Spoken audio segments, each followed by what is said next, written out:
ተመልካቾቼ አሁን እንግዲህ ልዳ ከተማ ደርሰናል። የእስራኤል ልዳ ከተማ ከኢየሩሳሌም ነው ተጉዘን የመጣ ነው። ከኢየሩሳሌም 1 ሰዓት ይሆናል። ከናዝሬት ደግሞ 1 ሰዓት ከ10 ገደማ ርቀት አለው ማለት ነው። ስለዚህ ይሄውና እንግዲህ ከጀርባዬ ነው የምናየው ቤተክርስቲያኑን። አብረን እንግባ፣ አብራችሁን ተጓዙ።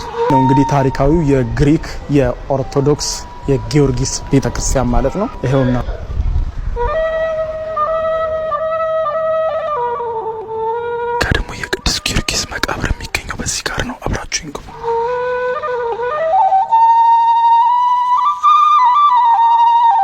እዚህ ጋር እንግዲህ እንደምታዩት የሰማዕቱ የፈረሰኛው ቅዱስ ጊዮርጊስ መቃብር የሚገኘው እዚህ ጋር ነው ማለት ነው። እንግዲህ በዚህችው በልዳ ከተማ ሰማዕትነትን ከተቀበለ በኋላ እዚህ እንዲመጣ ተደርጎ በዚህ መልኩ ቀብር ተዘጋጅቷል ማለት ነው። የክርስትና እምነት ተከታዮች እንግዲህ እዚህ በመምጣት ጸሎታቸውን ያደርጋሉ። እንደምታዩት እዚህ ጋር የቅዱስ ጊዮርጊስ አጽሙ እዚህ ጋር እንዲያርፍ ተደርጓል ማለት ነው።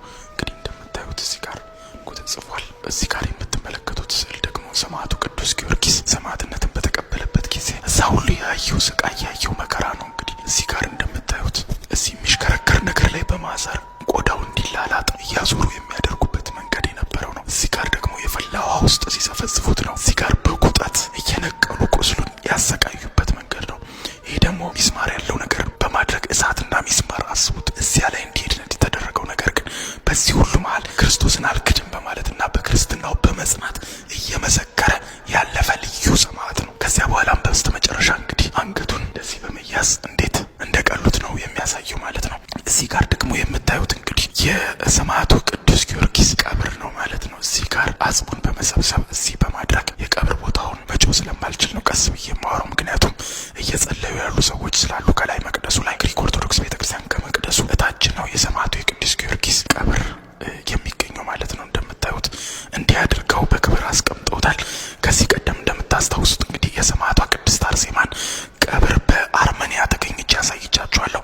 አሁን ደግሞ የሰማዕቱ ቅዱስ ጊዮርጊስ ቀብር ባረፈበት በዚህ በልዳ ተገኝቼ እንግዲህ የሰማዕቱ ቅዱስ ጊዮርጊስን ቀብር ደግሞ አሁን እያየን እንገኛለን ማለት ነው። እንግዲህ ሰማዕቱ ቅዱስ ጊዮርጊስ ብዙ ታላቅ ጀብዶችን የሰራ ታላላቅ በክርስትና ሕይወት ውስጥ ልዩ ምሳሌ መሆን የሚችል ብዙዎች የሚወዱት ከበርካቶች ሕይወት ጋር የተገናኘ ብዙ ልዩ ሚስጥር ያለው ነው ማለት ነው። እንግዲህ ቀብሩ ይህ ነው እንደምትመለከቱት እንግዲህ ይህ የሰማዕቱ ቅዱስ ጊዮርጊስ ቀብር